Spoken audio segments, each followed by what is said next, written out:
অবারিত মাঠ, গগন ললাট চুমে তব পদধূলি। বিশ্বকবির এই অপূর্ব প্রাকৃতিক বর্ণনা যেন অতীত হচ্ছে ক্রমশ। দিকে দিকে চলছে প্রাকৃতিক সম্পদের ধ্বংস সাধন।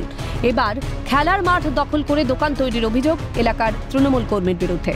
সকাল বিকেল যে মাঠে খেলা করে শিশুরা, সেই মাঠ এইভাবে দখল হয়ে যাওয়ায় ক্ষুব্ধ উত্তর চব্বিশ পরগনার মিনাখার বাবুরহাট বাজার সংলগ্ন এলাকার বাসিন্দারা। সোমবার প্রতিবাদে সরব হন এলাকাবাসী।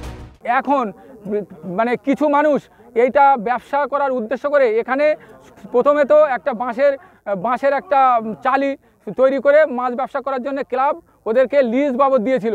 এখন সেখানে নির্মাণ করে ব্যক্তিগত ইমারত তৈরি করছে।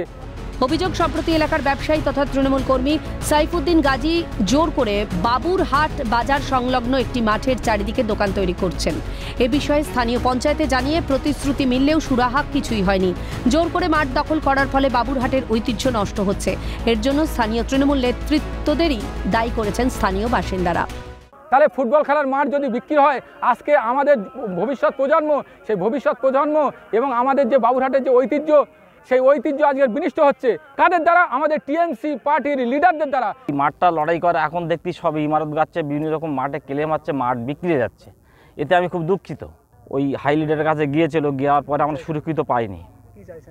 এখন আমরা মাঠটা যেন প্রজন্মের শিশুরা যারা আগামী দিনে আসতে যাচ্ছে তাদেরকে এই খেলাধুলো একটা সম্পদ জিনিস যেন বজায় থাকে।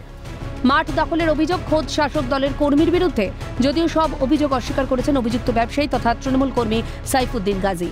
দেখেন, এই জায়গাটা যে জায়গাটা আজ মাঠ বলে দাবি হচ্ছে, বামফ্রন্টের আমল থেকে জবরদখল করে রেখেছে এই জায়গাটা কারা?